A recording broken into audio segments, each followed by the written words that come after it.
It's my pleasure to welcome Tim Wise today and to introduce him to you all. Tim Wise is among the most prominent anti-racist writers and educators in the United States. Named one of 25 visionaries who are changing your world by Udny Reader, Wise has spoken in all 50 states, on 800 college and high school campuses, and to community groups across the nation. He has also lectured internationally in Canada and Bermuda on issues of comparative racism, racism in education, racism and religion, and racism in the labor market. His forthcoming book, Wise is an author of 6 books, including Dear White America, Letter to a New Minority, his highly acclaimed memoir, White Like Me, Reflections on Race from a Privileged Son, and Between Barack and a Hard Place, Racism and White Denial in the Age of Obama. His forthcoming book, The Culture of Cruelty, How America Elite Demonized the Poor, Valorized the Rich, and Jeopardized the Future, will be released in fall 2013.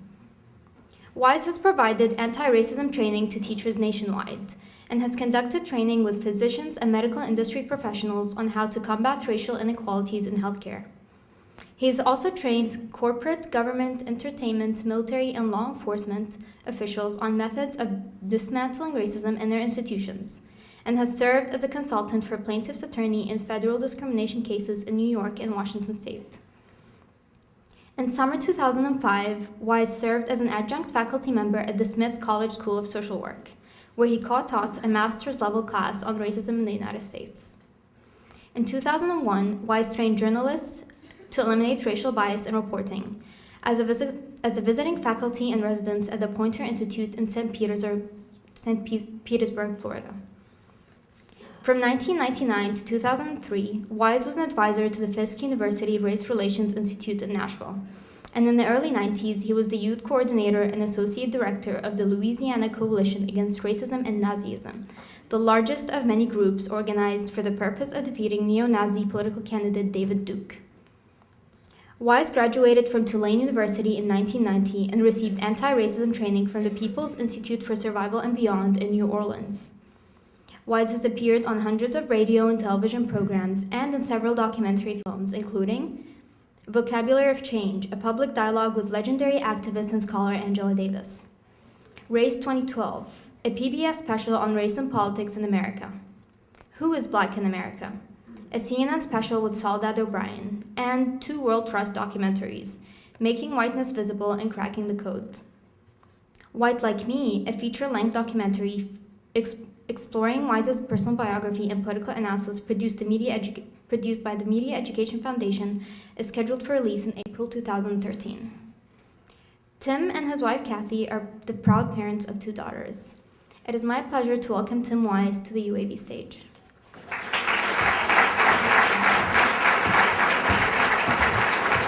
Thank you. Well, thank you very much, both for that very kind applause and the wonderful introduction. I just want to clear one thing up. My wife's name is Christy. I just want to say that because if she happened to find out that she were referred to as Kathy, there would be all kinds of problems tonight when I got back to the hotel. Who the hell is Kathy? Know about any Kathy, you know. Anyway, but other than that, that was perfect. And I just want to thank you for it. But I had to say that, not as a critique of, I'm just trying to cover my, I'm just trying to take care of business as best I can. It is Christy every day of the week for the last 15 years. It's Christy. So anyway, thank you all for being here. I want to thank Donna for the intro. I really do. And also for the work that she's doing around justice in Palestine. And I want to say that both as someone who as a human being believes that to be an important issue, but also who as a Jew very much committed to justice for the Palestinian people in Israel and Palestine wants to make that point especially clear, because I think too often those of us who are Jewish and believe in justice for the Palestinian people remain silent on the sidelines of that struggle, and we ought not do that. And I'm glad you're doing the work that you're doing and raising those issues when I know that is difficult to do. So anyway, besides that, and besides clearing up my wife and all that good stuff, I want to thank you all for being here this evening. I realized looking out at this very nice sized crowd that one of 2 things is true here at the University of Alabama at Birmingham. Maybe a little bit of both, but maybe one of 2. Either number 1, there is an intense interest in the issue of racial justice, inequality, oppression, and privilege at UAB, or alternately, Extra credit still counts for something in higher education.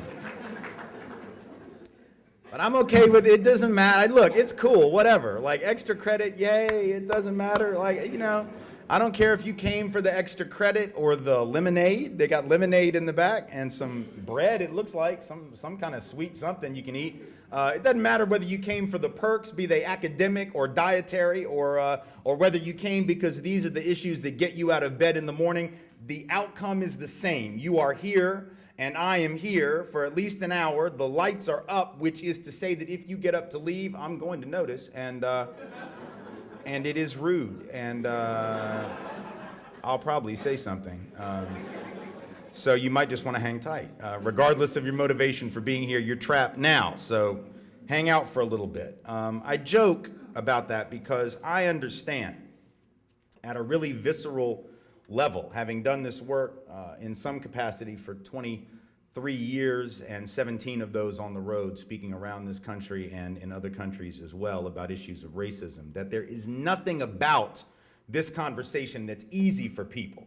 I get it. Okay, I understand it isn't the kind of conversation that folks engage in just for fun. These are not fun topics. They're not easy to deal with. And because they are not easy to deal with, I'm going to start out the conversation tonight by telling you a story. And the story doesn't actually have anything to do with racism. That's how easy I want to make it, because I really want the lesson to be clear. I want my points to be clear. And sometimes in order to do that, you have to go outside the topic to come back in, just as a strategic, as a pedagogical, educational tool. So I'm going to tell you a story. It doesn't have anything to do with race, with racism, with privilege, inequality, injustice, oppression, any of those heavy topics. But it is a story that when I'm done telling it, I hope, if it works as planned, will make a point about those subjects, even though it's not strictly speaking the subject of the story itself. It's a story about something that happened to me when I graduated from college, which I'm not happy to say, but I must be honest enough to tell you was 23 years ago this May. So I'm not happy. I know there's some of y'all weren't around then. I'd rather not talk about that. That's all right. But in May of 1990, I graduated from Tulane University in New Orleans, Louisiana. And upon graduating, came to the conclusion, for reasons that I still am not altogether clear on, but came to the conclusion that it would be a fantastic idea if I moved into a very large house with 9 other people. Okay. Little bit of life advice, all right? And if you don't remember another thing I say today, for the love of God, write this down. You need to tweet this to yourself. You need to put this on your Facebook wall, take a picture, Instagram it, whatever you need to do. You need to remember this. Write it on your arm. Do something. Do not forget. Most important lesson I'm going to impart this evening, and I got a lot of important stuff to tell you. So when I tell you this is the key, please do not doubt me. Here it is.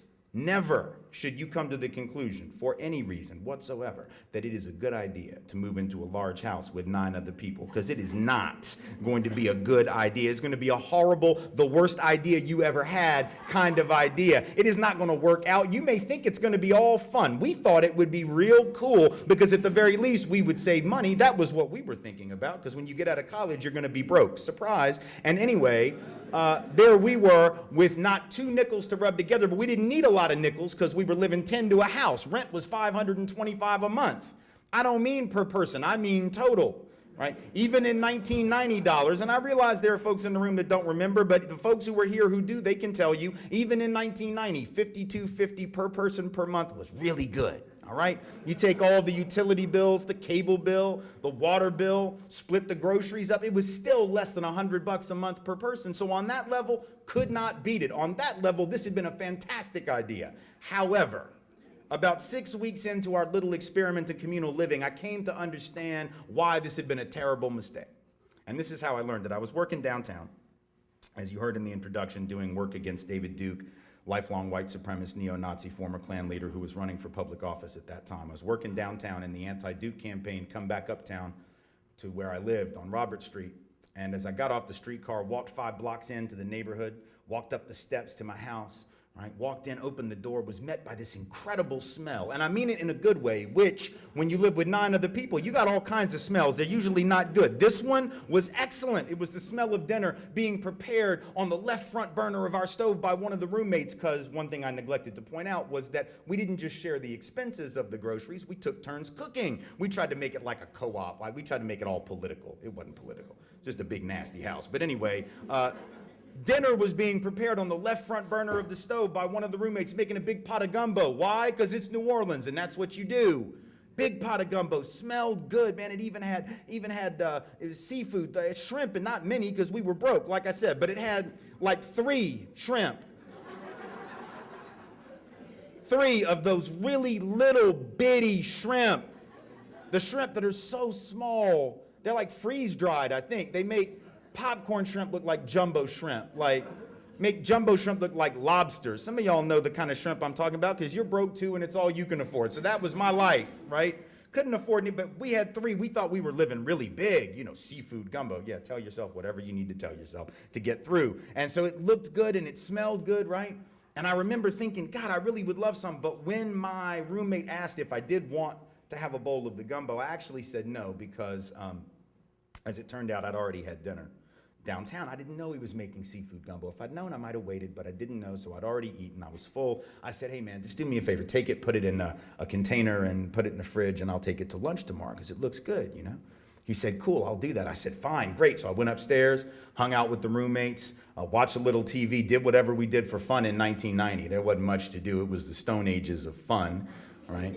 I mean, social networking, there wasn't any. You just like walk down the hall to your roommate's door. You were like, hey, what you doing? They were like, nothing, fool. It's 1990. Check back with me in like 23 years. I'll have something to tell you. Right now, I got nothing. I'm sleeping. It's 7 p.m. It's late.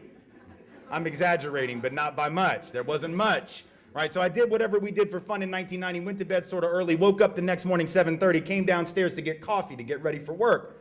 Got downstairs, noticed that pot of gumbo that had looked so good the night before and smelled so good the night before was still there, and it neither smelled nor looked nearly as good as it had the night before. It hadn't been cleaned. No portion of it had been saved for me the way it had been promised. So I wasn't real happy with my roommate. Thought about waking him up, but then I decided, you know what? I don't even have the patience or the time to deal with him right now. I'm just going to clean it. I'm just going to take it, clean up the mess, and when I get back from work tonight, we'll have a conversation. I'll take it up with him then. So I took the pot of gumbo. I brought it over to the sink. I got the scrub brush and the soap, right? Started to run the water into the pot. And just before I started to clean this mess, right, that was starting to smell really bad and getting all crusted to the sides of the pot, just before I actually started to clean this mess, I stopped myself and I said, wait a minute. I don't have to do this. I didn't make this mess. I didn't even eat any of this mess. Oh my God, now I felt really self-righteous and incredibly intelligent, for I had talked myself out of doing the hard work, which is a skill I learned in college.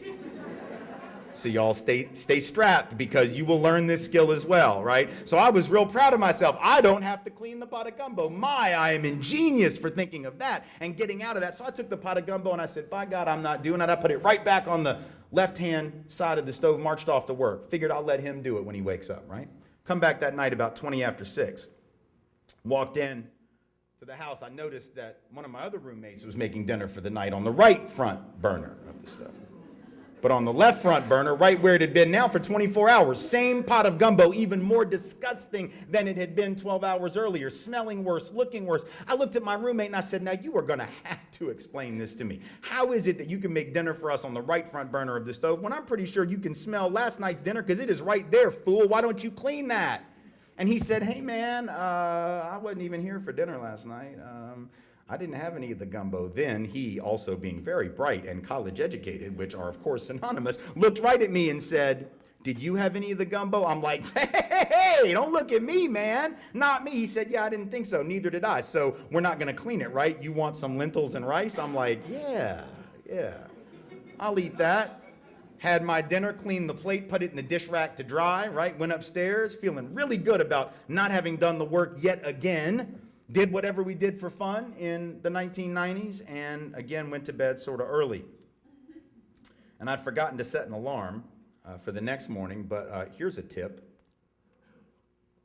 If you're living in a house where a pot of gumbo has been sitting on the left front burner of your stove for what is by now 36 and a half hours, you're not going to need an alarm clock to wake you up. Because the smell is going to crawl out of the pot of gumbo on the legs that it grew overnight. And no, English majors, I'm not speaking in metaphor, I mean that literally. Like the stench is gonna grow legs and feet, crawl up out the pot, across the kitchen, across the living room, go up the back stairs, down the back hall, under your door frame, and find with the precision of a laser that thing on the front of your face that you call a nose, and you will be awake. And now I wasn't happy because I knew what the smell meant. I knew what was waiting for me on the left front burner of that stove having not been cleaned by anybody, least of all the guy that made the mess. So I throw my door open. Now I'm angry. I'm stomping down the hall trying to wake anybody up to express my displeasure. 9 other roommates, can't find one of them. And the guy that made the gumbo is like, where's Waldo? He just disappeared. It's like he made the gumbo as a practical joke and then went on vacation just to see how long it would take for one of us to clean up his mess, right? So I get down to the bottom of the stairs. I look across the living room into the kitchen. I see the pot of gumbo, and I am confident the gumbo saw me. I'm sure of it. And it was in that moment, not one moment earlier, but definitely not even a moment later, that I came to understand the most important lesson I'd ever learned about any subject, not just household cleanliness, though that was a big one, right? Any lesson, any subject, in or out of a classroom before, during, or since. What was the lesson that I had to learn in that moment? The lesson was what? It didn't really matter whether I'd made the mess, did it? Didn't really matter whether I was the one that had, as the old saying goes, been the author of all this unpleasantness. It didn't matter whether I had created the problem. The problem was now affecting me. Whether I was the author of the mess, whether I was the cause of the problem, didn't matter. I was living in that funk, so to speak, and I was tired of it.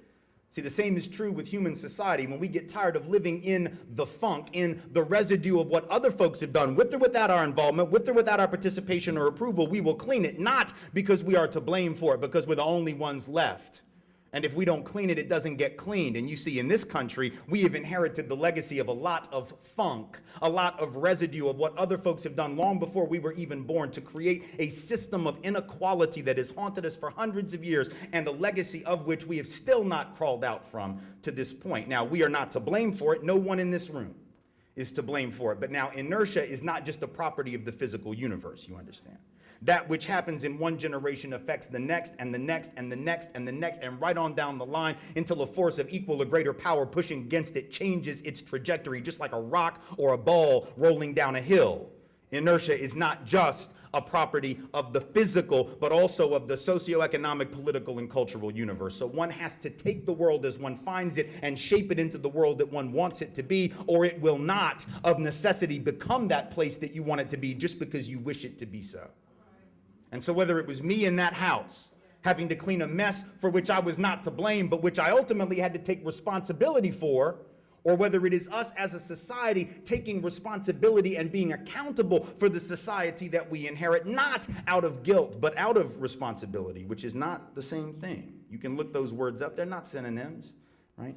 Guilt is what you feel because of what you have done. Responsibility is something you take because of the kind of person that you are. Those are two very, very different concepts. And in this country, we have, like it or not, and in this city, God knows you have, like it or not, inherited the legacy of profound racial inequality. You need not look very far to see the face of that disparity and that legacy all around this country, where right now, as I speak to you, not 10 years ago, not 20, not 30, and not 50, as this city commemorates a very important date, half a century past.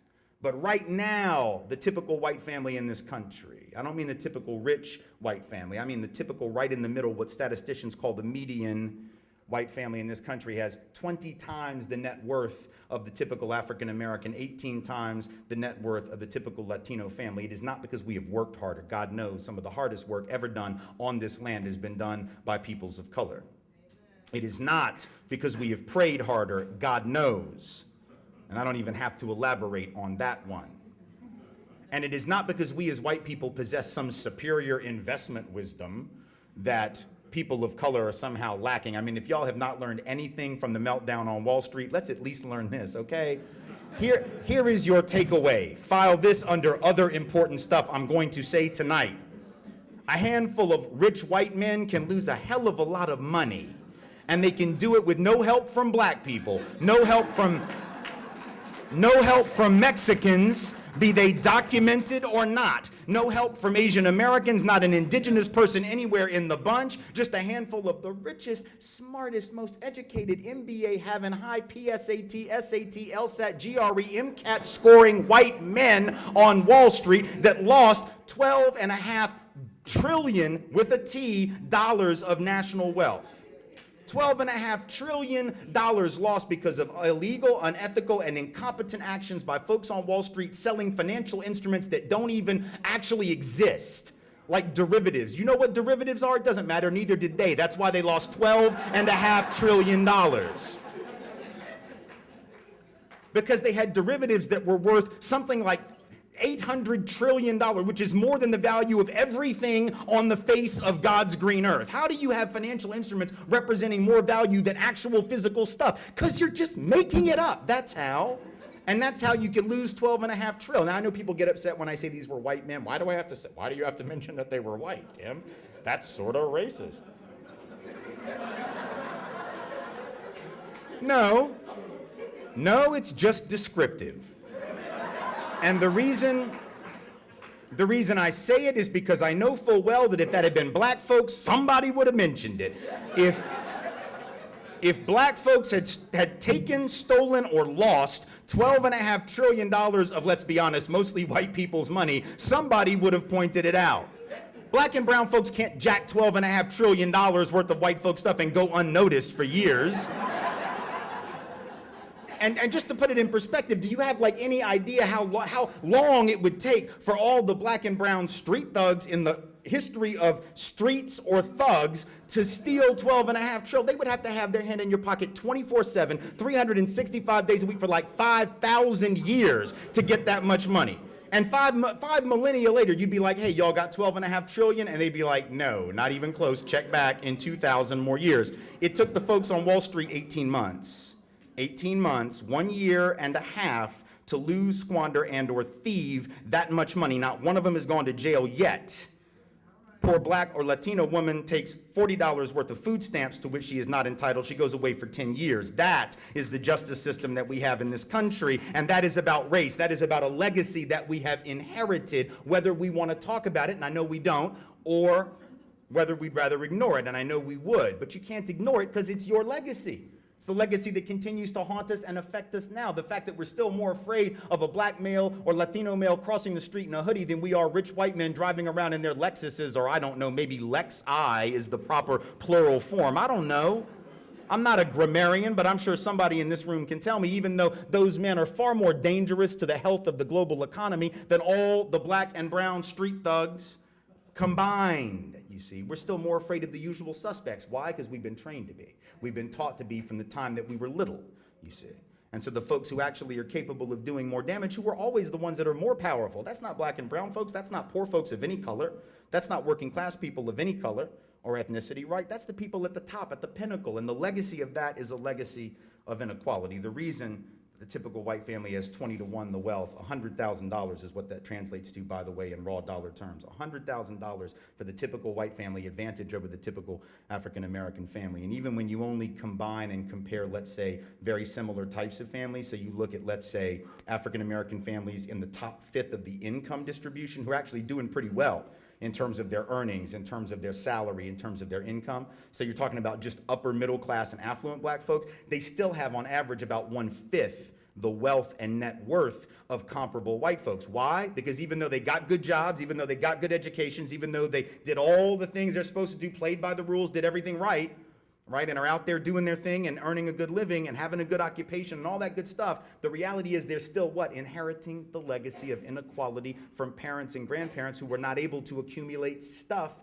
in the same way that so many white families, even middle class and working class white families, who could get in on FHA loans and VA loans and the GI Bill at a time when people of color were routinely, and as a matter of not only law, but later after law, custom, blocked from being able to accumulate. Between 1934 and 62, $120 billion worth of housing equity loaned preferentially to white families through the FHA, a government underwritten, subsidized, and guaranteed program for working class white folks that allowed them to become middle class. Without the help of the government, that doesn't happen.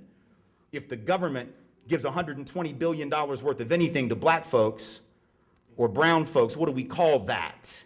We call that a handout. We call that welfare. We did it for white folks in the middle of this century just ended, and we called it good macroeconomic policy. We called it nation building, you see. It's very different. That's the legacy that we've inherited. So we can either deal with it or not. I would suggest we're going to be far better off, and I'll explain why in a bit, if we deal with it. And yet we're being counseled not to talk about it at all. I get emails all the time from folks that say, and you know it's going to be wacky. You know it's going to be wacky when the email comes in and it's all in capital letters. Like somehow if you actually took that cap lock off, I wouldn't know what you were saying. You had to scream at me electronically, because if it had been a lowercase h, I would never have known what you meant. And that red font, that really helped me. You know, so you're screaming at me electronically with just some crazy off the wall stuff, and they always come in and they say, Tim, it's people like you who keep racism alive, talking about it. It's people like you who talk about racism that keep it alive. If you just wouldn't talk about it so much, it would go away. It's people like you. You have a vested interest in keeping it going because it pays your bills. That's not a logic we use for cops. We don't say like cops, y'all want crime, y'all love crime. Keeps you employed. Soldiers, y'all love war. Y'all love shooting at and being shot at, because that's what keeps you in a job. But if you're a civil rights activist or anti-racism activist, well, you must be it just must be because that's the most lucrative job. Sure it is. Yeah, fighting white supremacy is always right up there at the top of the earnings list. Right after entertainers and ball players, it's fighting white supremacy. You will make a ton of money doing that. But these folks will write me, it's people like you that keep it alive. If you just wouldn't talk about it, it would go away. Now, I want you to really think about this, because this isn't just something I get via email. I'm sure you've heard iterations of this, versions of this, been told versions of this by people. Some of them may be well-meaning, some of them not so well-meaning. And I want you to try to apply that logic to any other social problem.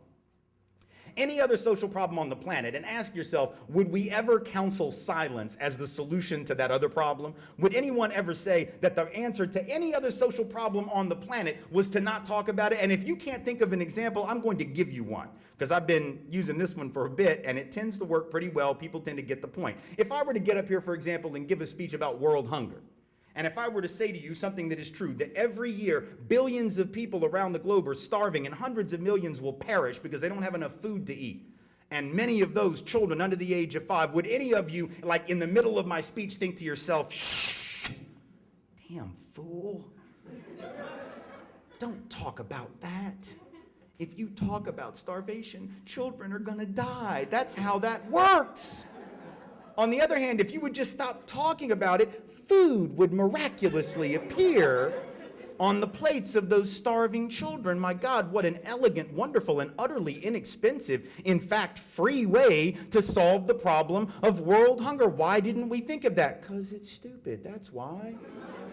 It's not a solution. If I were to ask you, like, are you afraid of crime? Oh yeah, crime's horrible. I've been held up at gunpoint. That's scary, it's not fun. Shh! My God, don't talk about crime. If you talk about the crime problem, someone is apt to get carjacked like tonight.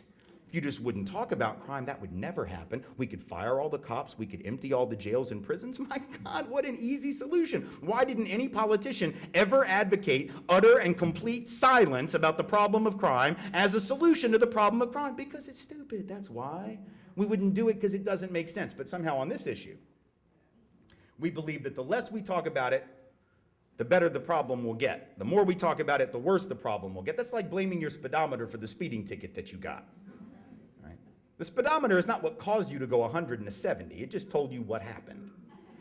It's just an arbiter of social reality. That's all it is. Just describing a social fact. Just like a conversation, just like a dialogue, just like a discussion about a difficult topic. Right? So we can't blame the conversation, and we certainly shouldn't do what, there was an interesting thing happened like 3 weeks ago with me. I was giving a speech in Providence, Rhode Island, at Providence College, which is a small liberal arts school, Catholic liberal arts school. And so I'm giving this talk, and at the end, the Q&A, this young woman stands up, and she starts off sort of the obligatory, thank you so much, it was really great, you're a really wonderful speaker, it was very interesting. And then she, said, but, and then I knew, what was coming. So she said, it's cool. I mean, I've done this for a while. I'm okay with that. She says, but I think, and then she proceeds to cut loose with some of that verbiage that we learn in college, which is totally non-used in any other setting, that like really $25,000 words, that don't really mean anything, but they make us sound really smart. So this is what she did. She said, Tim, it was really nice, but I think you're being, and here come the $25,000 meaningless words, I think you're being anthropologically reductionist. Which is not a phrase that anthropologists actually use, but it's a phrase that people who think they know a little something use when they're trying to disrespect you. So that's a big language that's supposed to throw me. And she says, I think you're being anthropologically reductionist. And I giggled just like I did just now because I thought that was hilarious. And then I waited for her to explain why, which of course she did. And she said, because when you stand up and you look around this room, and it was a room with about the same number of people as what we have in here, and about the same racial mix probably, she said, you see black people, and you see Latinos, and you see Asians, and you see white people, and that's your problem, because when I look around, I just see individual human beings made in the image of God. Cue the harps and the Vienna Boys Choir, right? Lovely, lovely spiritual moment. Well, there were two problems with her comment, as lovely as it happened to be. The first problem was that when you conjure up the universality of the image of God, and I happen to be standing at a podium where right behind me on the wall is a crucifix with a European image of God, you have a problem. Right? When you say that we're all children made in the image of God, but we live in a culture that is chosen to represent that God in a Eurocentric, utterly anthropologically incorrect, not only to say spiritually and theologically incorrect fashion, then you are the one who is the reductionist and has the problem, not those of us who point out the inconsistency of that image of God with what first century Jews actually would have looked like, which ain't that, okay? So that's number one. And I know folks get very nervous about that. You don't mess with folks' Jesus now, even if it is.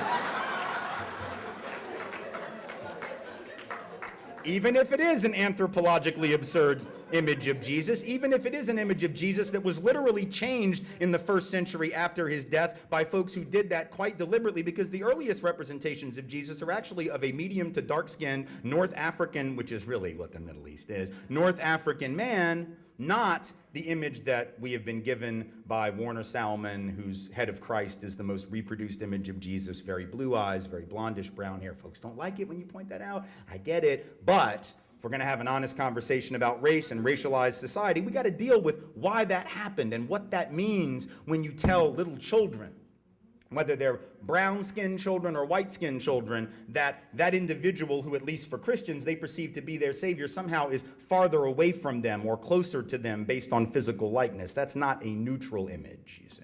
So when she says we're all children in the image of God, she, particularly at that religiously affiliated institution, needs to deal with that image because it's right there as I'm speaking. But that wasn't the biggest problem. That's just the one I had a little fun with.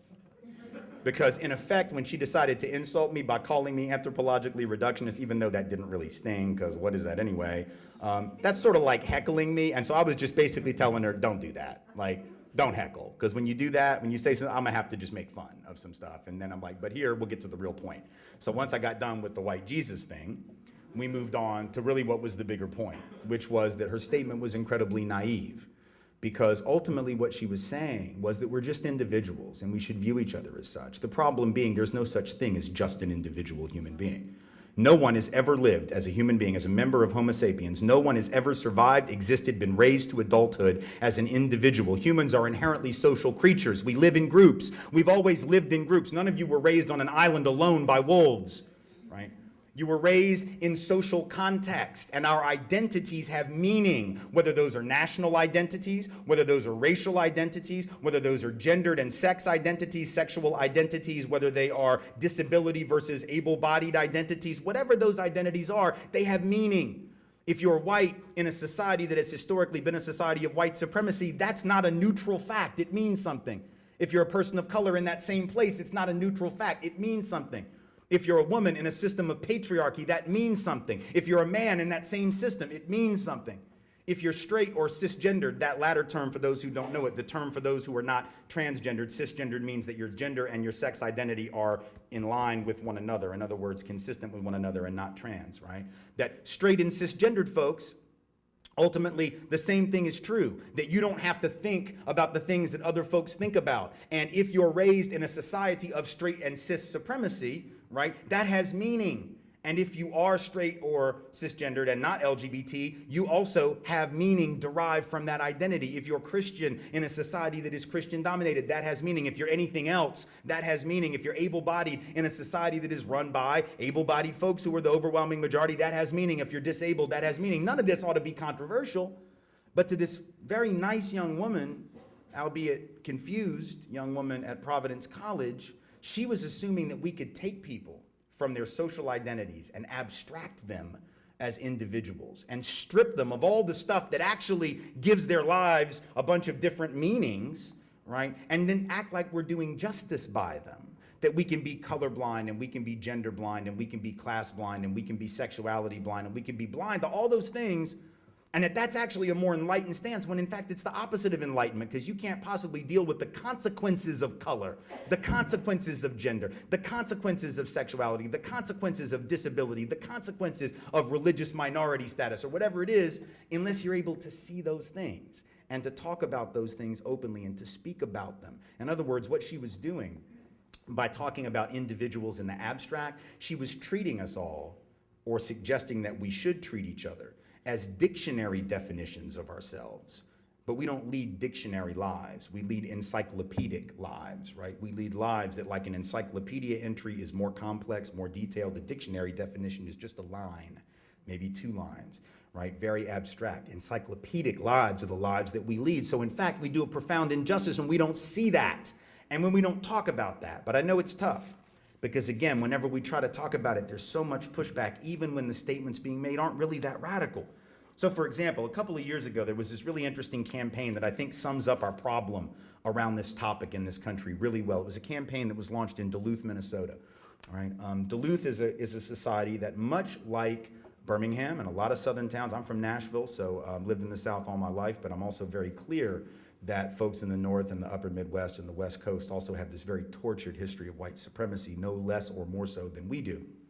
So Duluth, if you know anything about it, is a community with a long and tortured history of white supremacy. They had a very infamous lynching that took place there in the early part of the 20th century, and it's a legacy that they still haven't really fully addressed in their schools. But there are some folks who were trying, really good folks, white, black, Latino, Asian American, indigenous peoples, trying to deal with the legacy of white supremacy, not only that lynching, but oppression of native peoples and discrimination against Asians and migrant labor that are largely from Mexico and Central and South America. So they're trying really hard, good people. And they decided that part of what they wanted to do, which was really bold, and I give them a lot of credit for the effort, was they wanted to launch like a PR campaign as a community, challenging the problems of racism, challenging privilege, the privilege of being the dominant group, white privilege, not having to think about this stuff, and really encouraging us to all break out of our denial. And this was a mixed group of people doing it, people of color and white folks, including the mayor of Duluth, very young man, early 30s, I believe, white guy who said, yeah, I want to take this on. You know, he wanted to be in solidarity with this effort, and so he got behind it, the schools got behind it, and they decided that they hired a PR firm, and the PR firm does what a PR firm does. They come up with a campaign, ad campaign. They took out these big billboards. Now, this is where the plan got a little off the rails, okay? Because I thought the idea was great. I thought the campaign was great. But now, when I tell you what the billboard said and the fact that it was a billboard, you're going to understand it was a little problematic, okay? It wasn't perfect. So they had these billboards with white faces, and the white faces had like words on them like racism, intolerance, bigotry, privilege, inequality, injustice. And then out to the side was the slogan in the campaign, which said, it's hard to see racism when you're white. Now, on the one hand, that slogan really isn't all that radical. It's what I've been saying this whole time. It's just that when you're the dominant group, whether it's whites or whether it's men or whether it's folks that are straight or people with money or people who are able-bodied or whatever, you do have the luxury of ignoring some stuff. You don't have to think about things the way that other folks typically have to. That's all they were really saying. But I got to admit, putting that on a billboard was pretty risky, right? Because when do you see billboards anyway? When you're driving. What kind of mood are you in when you're behind the wheel, coming back from work or on the interstate? You're already upset. You're already mad at the boss. You had a bad day at work and you got to get home and feed the kids and you're like, damn, and then that. Like, I had a bad enough day. Now you're telling me that I can't, and now you're judging me because I'm white. And so, you know, I would have told them, let's not do the billboards yet. Let's hang out. Let's not do billboards. Let's start with a letter to the editor or an editorial in the paper, or maybe something on the radio. Let's do something where you have the time to really talk about it, you know. But whatever, I appreciated the effort, but lots of people in Duluth went nuts about this. White folks thought, well, they're calling us racist, which actually isn't what it said, is it? That's not what the billboard said. If they had wanted to say white people are all a bunch of racists, they could have said that. It's about the same number of characters. They could have put that up on the board. They could have just said, hey, Whitey, pull over, you're a racist. They could have said that. They could have said that, but they didn't, because that wasn't the message they were trying to convey. They weren't trying to judge white people's decency, humanity, morality, or racism. They were just making a statement about sociological truth. Now, one can disagree with it, but it's not meant to actually judge a person's character, and it's pretty basic and straightforward. They're just saying, look, when you're white, in this case, the dominant group, it's real easy to miss what all these other folks have to think about as a matter of daily survival. So just think about that. It's a way to get that conversation started. However imperfect the campaign might be, it shouldn't have been that radical, but it was. And then all of a sudden you had these white supremacist neo-Nazi groups come into town, because nothing disproves that you're racist like bringing Nazis to town. You know, that's always the way to do it. We're not racist, and we're going to bring in the Klan just to show you how damn racist we're not, you know? Yeah, that works wonders, right? So they sort of proved the point by virtue of their resistance technique. But in any event, it sort of blew up in the face of the organizers. And yet all they were saying was that dominant group members sometimes have the luxury of not seeing. And I want you to think about what that means both historically and today. And understand, I'm not just talking about white people now. Men don't have to know what women experience in terms of sexism. We don't have to. Just like white folks don't have to know what people of color experience in terms of racism, because you know what? It's not going to be on the test, is it? And by that I mean whatever test you have to take to graduate from high school, get into college, grad school, med school, law school, get a professional certification in any job or career that you choose to go into. Are you going to have to demonstrate that you know what people of color experience in order to be deemed competent for a job? No. Even if you want to teach in a black or brown community, or you want to provide health care services to people in a black or brown community, which you know what we call those communities. We call them underserved, which is real nice, isn't it? Because that's passive language, right? Doesn't imply that anybody did anything to anybody. It's just their service, and I'll be damned, there you are under it. And we don't know how you got there, and we don't really care to know. It's some coincidence, I'm sure. It just happened. There was no active oppression or discrimination, right? So we already downplay it just by virtue of the words that we choose. But even if you want to teach or be a physician in a community of color, are they going to require that you know anything about the community before you get that gig? No. In fact, if you're white and you want to teach in one of those places or be a doctor there, not only will they not require you to know anything about the community, folks will pat you on the back just for being so noble. Why, you're going to go work with those kids? Oh my goodness, that's fantastic. You're such a good person. Do you know anything about them? No. Well, what's to know?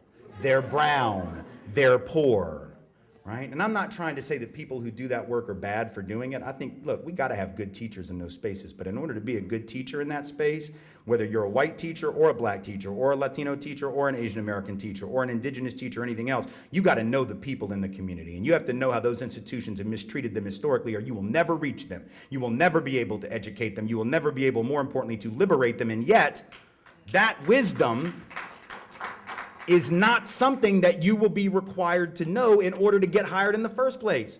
Because we as white folks have the luxury of being ignorant to people of color stuff. Now, people of color don't have that luxury in reverse. People of color have to know what white folks think is important, you see, because that actually will be on the test. In fact, that will be the entire test. Every test you take will be premised on what the dominant group has decided is important wisdom that you must know in order to be deemed competent.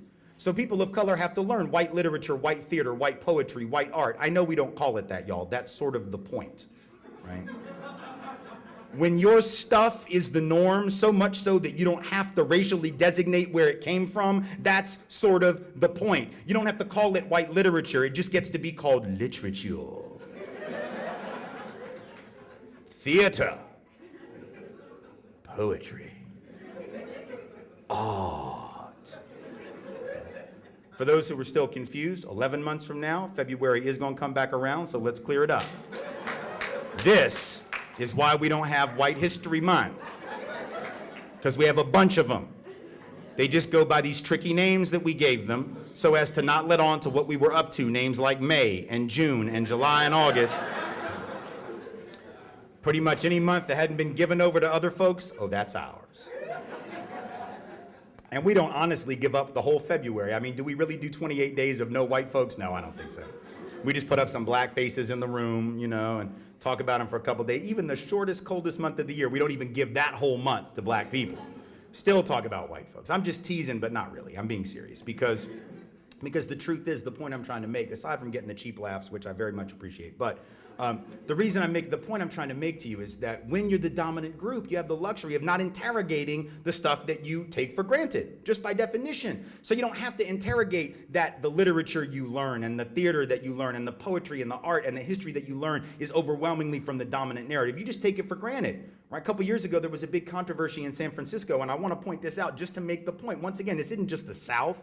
This isn't just conservative, red states and all that. Man, this is San Francisco, places where everybody thinks they just are totally on top of their stuff, man. San Francisco is so liberal, so progressive. Oh, my goodness. The fact that I've had black and Latino folks there tell me it's the most racist place they've ever lived apparently doesn't calculate for a lot of the white folks out there because they're just convinced it's heaven, So a couple years ago, late 90s, there was a big controversy in the San Francisco public schools because they were trying to diversify the curriculum. They weren't even trying to change it by much. They just wanted to add some narratives that had not been in the literature curriculum. They just realized, look, our school system is becoming less and less white. At that point, I don't remember the exact numbers, but they were probably like a third Asian American, another third to 40% Latino, maybe another to 15% African American, and what was left was white. I mean, it was really overwhelmingly people of color, right, who were making up the public school students, and they were still teaching this incredibly Eurocentric curriculum. So they said, it's not that we want to get rid of Shakespeare and all that. Maybe we'll just do 2 Shakespeare plays instead of 5. We don't have to do 5. We'll do 2, and then we're going to add this voice, and we're going to add this voice. And so they were talking about adding maybe 8 or 9 scholars, authors, literature, writers, poets, playwrights of color to the curriculum, not to replace, more to supplement what was there and to demonstrate the complexity of all these narratives and the difference, right? Seemingly uncontroversial. But during the school board meetings where this was being floated as an idea, you had these parents of white San Francisco public school students. And I'm sure, politically, if you were to poll them, they're probably all pretty liberal, right? Because if you were white and still in the public schools in San Francisco, as it became increasing lower income and increasingly of color, you probably politically reasonably progressive. So they were probably liberal. They probably voted the right way, whatever we take that to mean. But they stood up at that microphone in the public comments of that meeting, and they said, well, it's not that we don't value these other authors. I mean, we do. Like, we have a whole collection of Maya Angelou right there at our home. It's right next to the Coltrane CDs and the Kente cloth and, because they're all very liberal in San Francisco. They have all the trappings and outward manifestations of multicultural life, right? We don't dislike them. We realize that they're valuable, but now we're worried. We're horribly worried because we're concerned that our children, it's not that these aren't good authors and not that their plays aren't good and their stories aren't good and their poems aren't good, but they tend to speak to a very narrow experience. They just speak of their own experience, whereas these other writers who they might displace, they speak of more universal themes. Sure, like Chaucer. I don't know about you, it's been about 30 years since I had to read Chaucer. I still don't know what the hell any of that was about.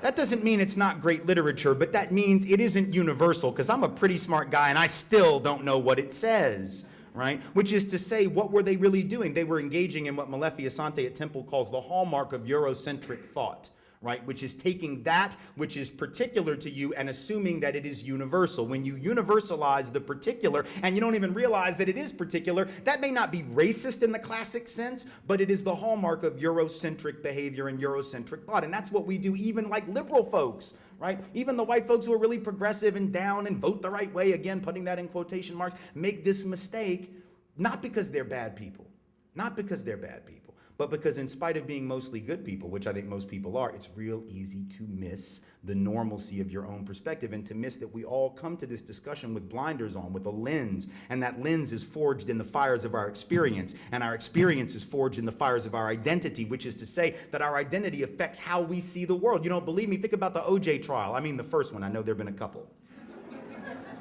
Go back to 95, first O.J. Simpson trial, after he had been accused of and then tried for the murder of his ex-wife and an acquaintance of hers, found not guilty on the 5th of October, 1995. There was a huge racial divide in the country in terms of how folks saw that verdict. According to the surveys, between 2/3 and 3/4 of African-American folks thought the verdict was legitimate and that it was legitimate that he was found not guilty. That doesn't mean that all those black folks thought he was innocent, okay? Because there have been a lot of other studies that have found that an awful lot of those black folks were like, oh, I think he did it. But I think they also framed him by putting evidence at the scene that wasn't really there. And so I think the standard of evidence, which is reasonable doubt, applies. That's how the system works. I'm not saying that we love him. I'm not saying he's innocent, but I'm saying I believe the verdict was just. And the same percentage, 2/3 to 3/4 of white folks lost our mind, like it was the first time a verdict had ever gone unjust in the criminal justice system. My God, how does this happen? How can the justice system fail us in this way? 2/3 to 3/4 of white folks were convinced a horrible travesty had taken place. Now, here's the thing. My point would be that neither the black folks who thought the verdict was valid or the white folks who thought it was invalid were being irrational given our lens, right? Given our lenses, both of those reactions made perfect sense, because for people of color, what did they hear in the trial? Some of y'all may not remember this, but if you haven't heard about it, let's refresh, right? What did they hear in the trial? They knew that the lead detective who discovered a disproportionate amount of the blood evidence in the case tying O.J. Simpson to the verdict was a known racist who admitted in pre-trial interviews and on the stand that he had regularly used racial slurs to refer to black folks and had engaged in some very sketchy behavior in terms of ethicality while on the Los Angeles Police Department force. Now, when black folks hear that a racist, admitted, acknowledged racist, has found blood evidence linking a black man in a murder of a white woman and another white person, alarm bells go off in the black person's mind, not because they are irrational or conspiratorial, but because they know their history. And for black folk in LA, they definitely know their history. To be a person of color in that town is to know that there's a long legacy of police abuse. And a lot of white folks, when they heard those allegations, said, well, now that's just ridiculous. Police planting evidence. Police are the friendly people that get your cat out of the tree. Police are the people that come around and take your child on a ride around the neighborhood to show them how fun and dangerous it is. Police would never do that. Now, the fact that 2 years later in 1997, there was a huge scandal that erupted in Los Angeles that you may have heard about in the Ramparts division, where a number of cops, I believe around a dozen, were actually found to have done exactly what black folks already knew they were doing and what Latino folks already knew they were doing, which is in fact planting evidence on criminal suspects to sweeten the deal or to simply make cases that had no validity whatsoever. The fact that that happened 2 years after the trial didn't faze a lot of folks because white folks still didn't buy it. Why? Because our lens says that's not what cops do. And in our experience, it's not what police do to us and in our communities. But people of color know that there's a history of that. They're not making that up. They're not seeing things. They're not exaggerating. They're not playing a race card. They're remembering history well enough. So when black folks say, that makes me suspicious when I hear about this cop being a racist, finding this evidence, alarm bells go off, that gives me reasonable doubt. They're not being conspiratorial or irrational. And when white folks, likewise, think that makes no sense at all and that would never happen, we're not being irrational either, given our lens. Our lens leads us there. My point being that whatever your experience has been, based in large part on identity, is going to shape how you view the world. If we're not ready to own that, then we have a really hard time having a conversation, don't we? Because if I'm looking at the world one way for logical reasons, and you're looking at it another way for equally logical reasons, and we can't figure out that how we view the world is directly shaped by all that stuff that came before, again, that legacy that we inherit and that we embody every day we walk the earth, then how are we going to get together to fix these problems? We're not. And the truth is,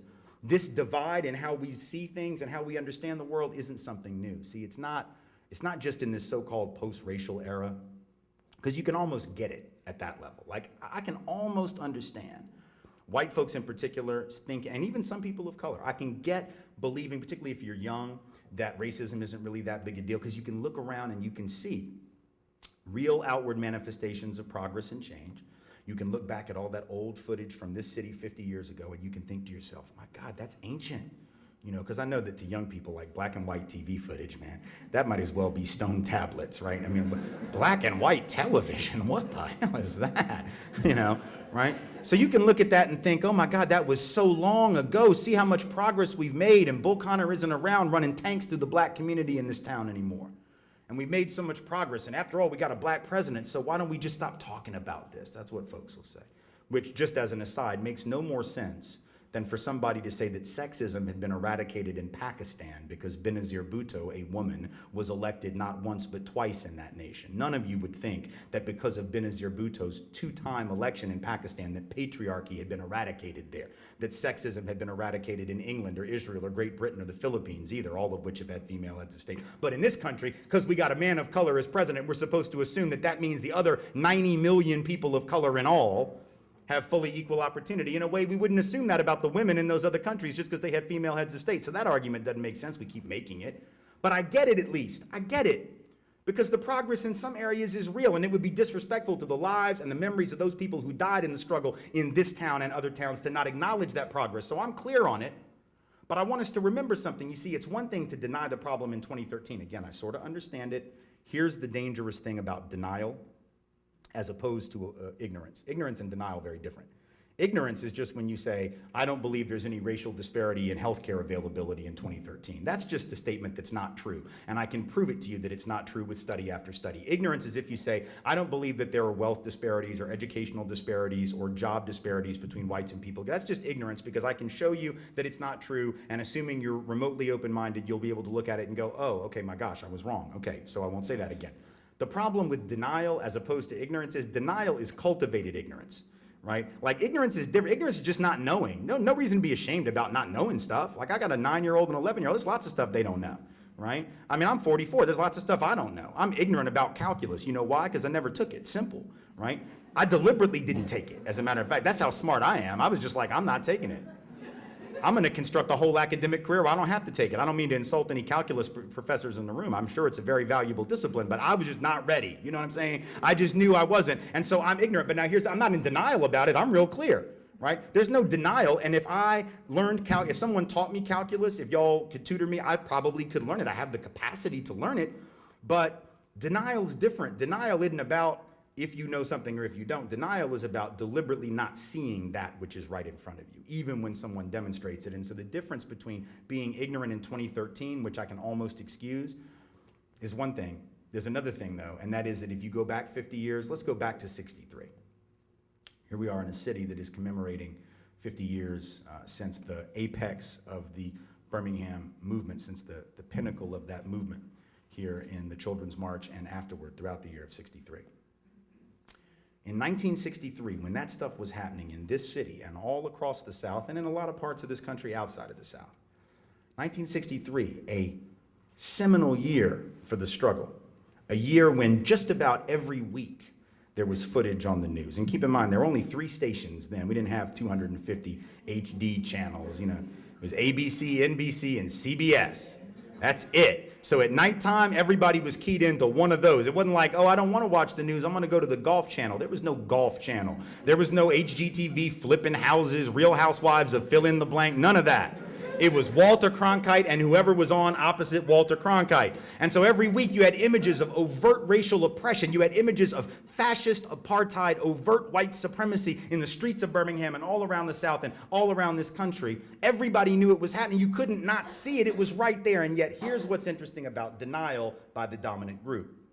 In 1963, when all that stuff was happening, not just here in Birmingham, but Medgar Evers shot dead in his driveway in Jackson, Mississippi, right? George Wallace standing in the schoolhouse door at the University of Alabama to block the admission of 2 African-American students.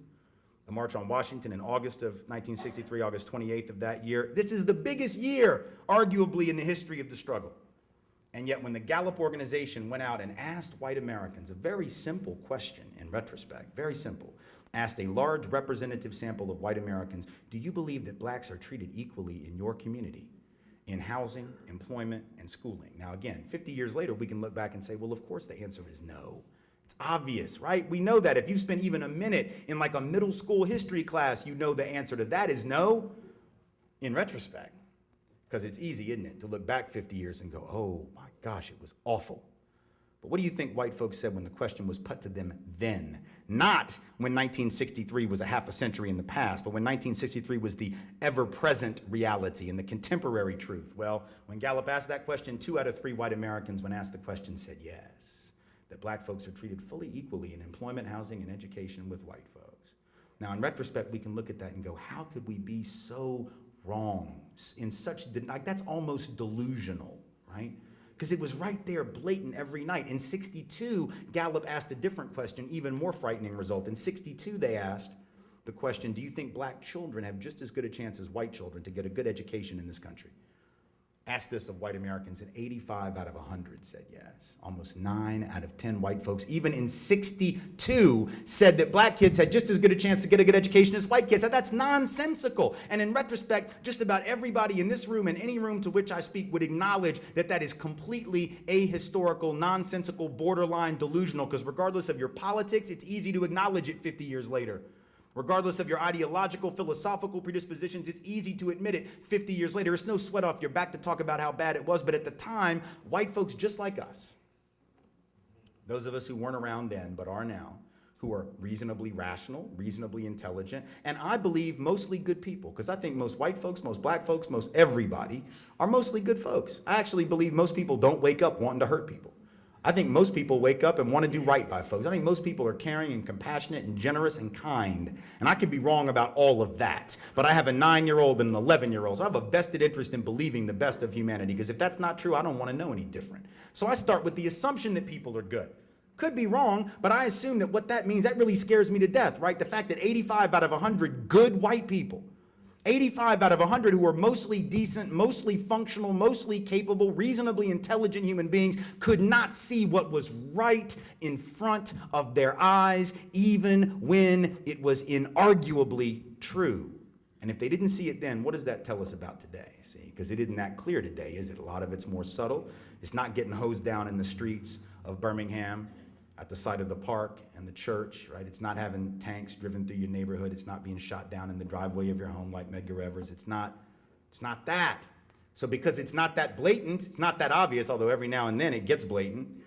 Every now and then it's Amadou Diallo. Every now and then it's Trayvon Martin. Every now and then, more often than not. In fact, it still happens. But because it seems to be so much more subtle, if we didn't see it when it was blatant, what are the odds we're going to see it now? But see, we need to learn a lesson from that. What is the lesson? The lesson is that even when you're a good person who wants to do right by folks, it's so easy to miss the reality that you don't have to know. People of color could have told you and were telling us 50 and 51 years ago what the truth was, and our parents and our grandparents, for those of us who were of that age, right, didn't want to see it. Not because they were bad people, let alone because they were racist bigots, right? But because they had the luxury of obliviousness. They had the privilege of not knowing. And when you have the privilege of not knowing something, the odds are pretty good you won't know it. And then what do? Can't solve a problem that you don't see. And let me tell you why that's important. And I want to leave you with this before I take some questions and sell you some merchandise. That was my subliminal marketing. Here's the thing, right? This is dangerous. I want us to understand this is not an academic point.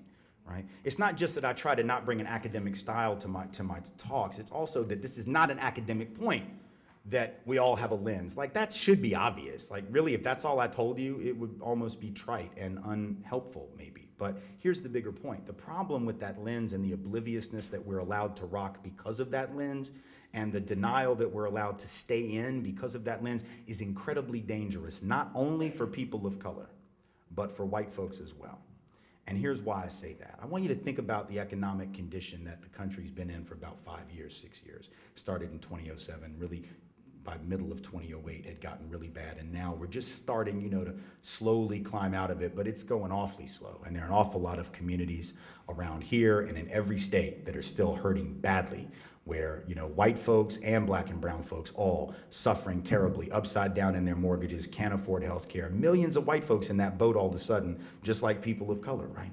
And so here's the thing that's interesting to me about that. What was the leading edge indicator of the economic meltdown? It was the housing meltdown. It was when the housing bubble burst, right? After many years of being artificially inflated by the markets and by Wall Street and by investors, all of a sudden this bubble bursts, and that more than anything contributes to the implosion of the economy. But what's interesting about that is that problem, that housing problem, the problem of people being taken advantage of and roped into high cost, high interest, what are called predatory loans, right?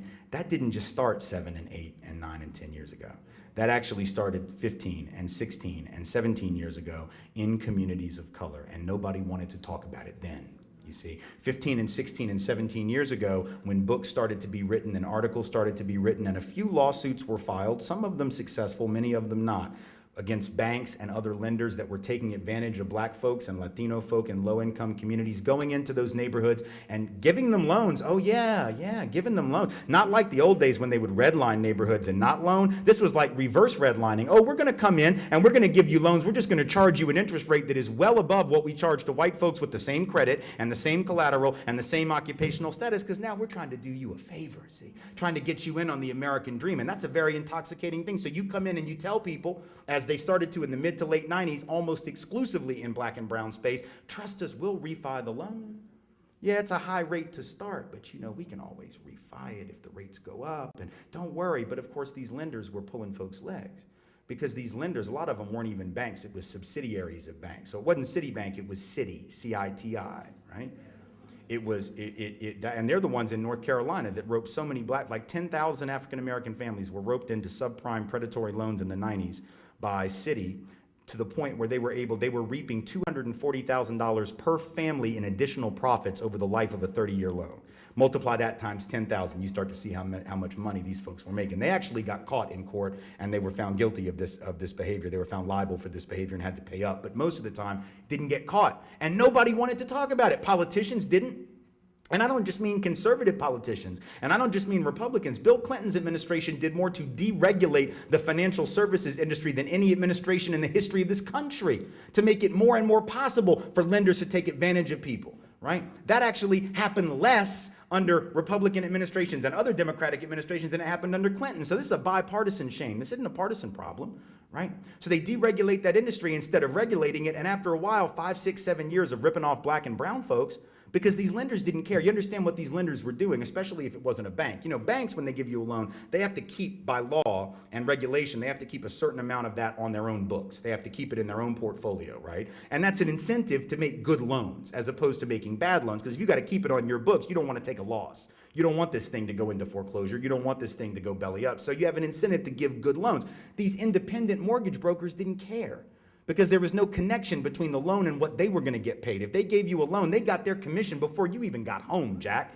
By the time you got home, you just signed the paperwork. It hadn't even dried yet. And they've already been on the computer. They sold your loan twice. That's why if you ever get a loan with one of those folks, 6 weeks later, you get a letter from some lender you didn't even know you were in debt to.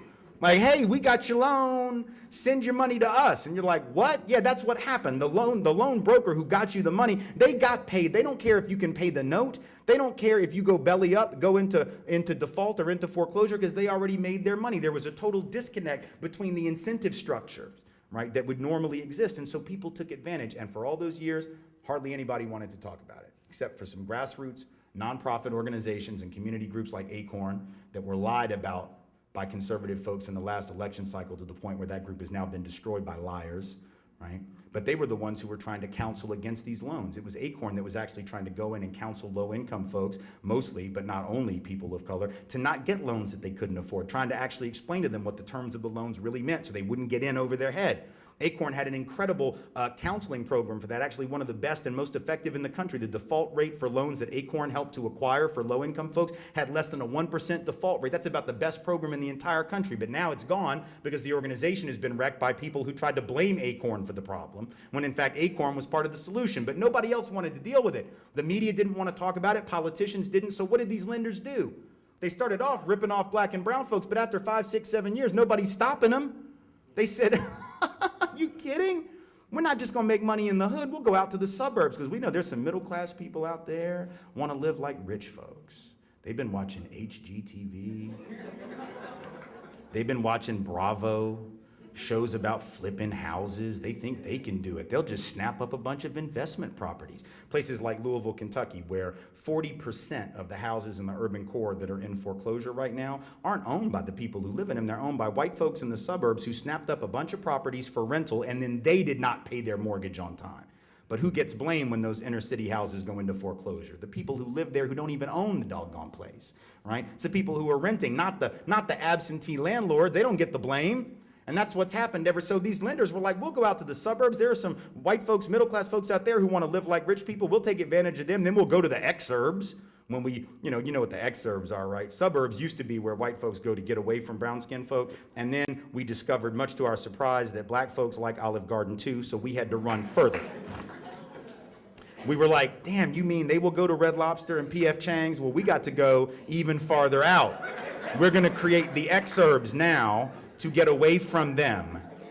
And these lenders countrywide was like, cool, we'll put a place in the strip mall. We don't care. We'll take advantage of white people too. What's the irony? All of that indifference we had when it was just black and brown folks who were being ripped off ended up blowing back on white folks, because then those white folks got suckered too, wanting to live beyond their means. Poor folks knew they couldn't really get away with any of this. Like, poor folks couldn't go into the lender and ask for one of these loans. They call them liar loans, stated income loans, Alt-A loans are the official term, right? This is a loan. Like, normally you ever try to get a loan, you go in, you say, I want a house. They say, cool, how much do you make? And you have to show them some documentation. You have to bring them 2 years or 3 years worth of tax forms that actually lets them know what your adjusted gross income is, and that's how they determine what you might qualify for.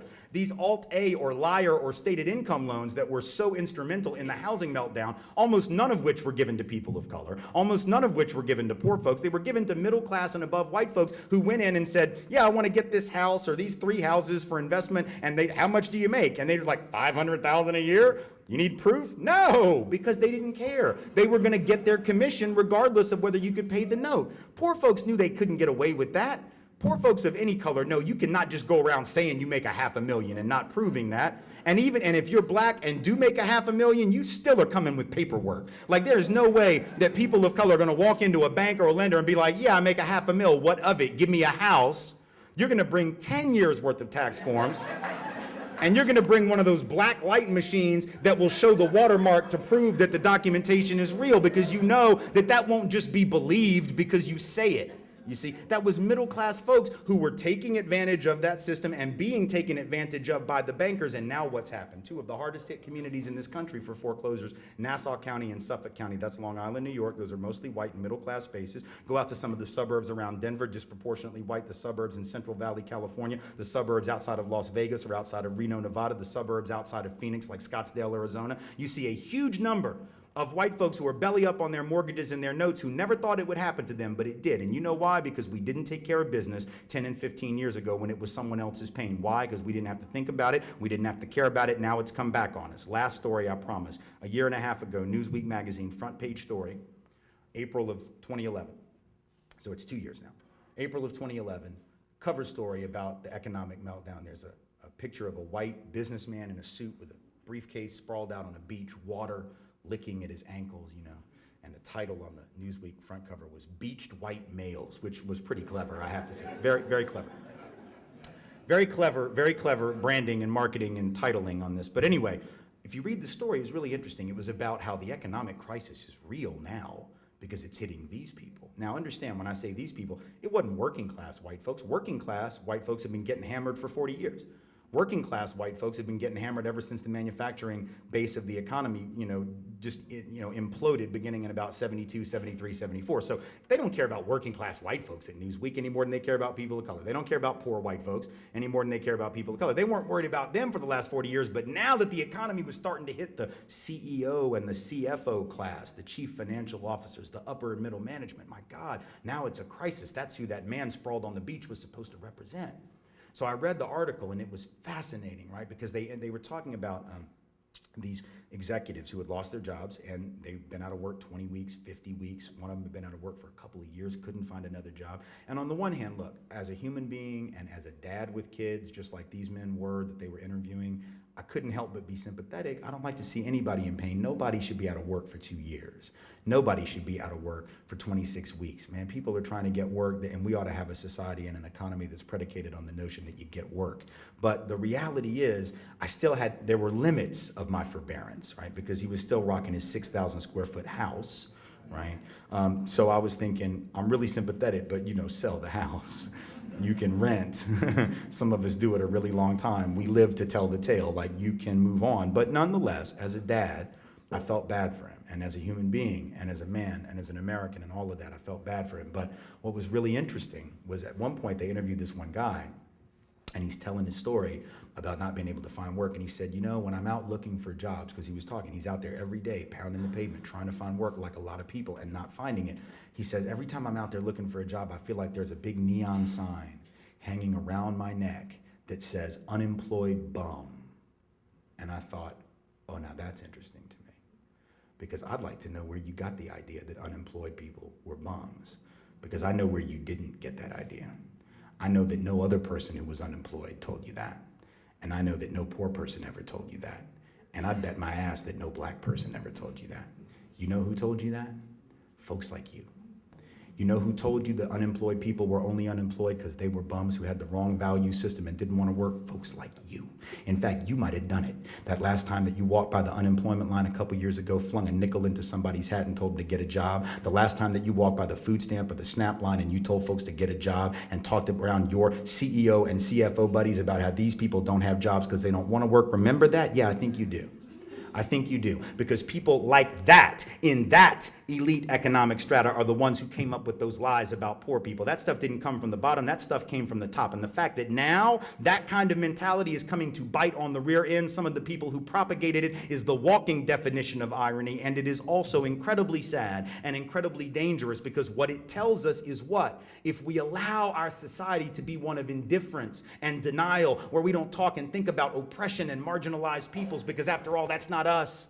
After all, that pain is over there. It's not on Main Street, which is just political talk for that part of town where Martin Luther King Jr. Boulevard is not.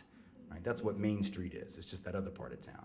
When the pain is all over there and we get to ignore it, you may think it's not coming back to get you, and maybe it's not this year, maybe not next year, maybe not 5 years. Wait 10, wait 15, wait 20, and I promise you it is going to come for you. And it's going to come for all of us very soon. By 2045 at the very latest, maybe earlier, half of this country is going to be white, half are going to be people of color. That's a fact. And there is nothing that lawmakers in the Capitol in this state can do to stop it, and there is nothing that a handful of folks out in Arizona who want to stop it can do to stop it. That is a fact.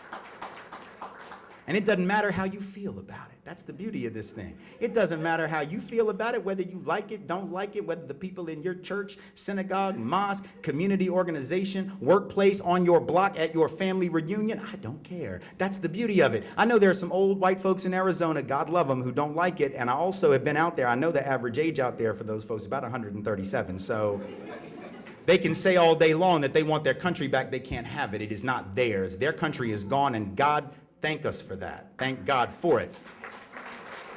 We're going to be a far, far better place because of it. We're going to be a different country comprised of a different people, but all committed to the ideals of the country, not one of which we've ever lived up to. That is only, however, if we do the work. If we don't do the work, they may not get their country back, but we'll be in for 10 or 15 years of real suffering and real pain and real hardship, and not just for peoples of color, but also for white folks. And if we get to that time, 2043, 2045, 2050, maybe as early as 2035 or 2040, when half the country are people of color and half are white, if we haven't dealt with these inequities, we're going to be in a world of hurt. It's bad enough when it's 62-38. That's what it is right now. 62% white folks, 38% people of color. It's hard enough to maintain a healthy society with this inequality. Think about it, it's 50-50. How are you going to maintain a healthy society, a working economy for anybody, if half of your population in 30 years from now, the half that are people of color, are still twice as likely as the white half to be out of work? Because that's the truth now. If they're still 3 times as likely to be poor as the white half, because that's the truth now. If they still have 1/20th the net worth as the folks in the white half, because that's the truth now. 9 years less life expectancy, double the rate of infant mortality, double the rate of low birth weight children born to moms in one half as opposed to the other half. That's not a recipe for social cohesion. That is a recipe for utter catastrophe. And so we have got work to do as we commemorate 50 years of some amazing, incredible, and life-changing, nation-changing, world-changing work that transpired in this city. Let us acknowledge that we've got about 50 years at best to get it right from this point forward. And the fact that not one of us in this room is to blame for that legacy that we inherit and yet that we commemorate in this particular year in this town does not alleviate the responsibility that we have to be accountable to the future. Because I'm telling you, if we kick this down the road yet again to another generation and tell them to deal with it, we're doing no better than what other generations did to us. They handed it to us and they said, y'all fix it. And now my generation is handing it down to my children and sort of saying, y'all fix it. If we keep doing that, I promise you, in 30 years, those children and those grandchildren and those great-grandchildren, if you're lucky enough to have them now or at some point in the future, they're going to curse you. They're going to curse you for your indifference and for inaction and for kicking it down the road. That doesn't mean we have to agree on what gets done, but it does have to mean that we've got to have the courage of our convictions to sit down and to have these difficult conversations and to grapple with them in this state and all across this country. Thank you all so very much for being here tonight. I appreciate you. Thank you.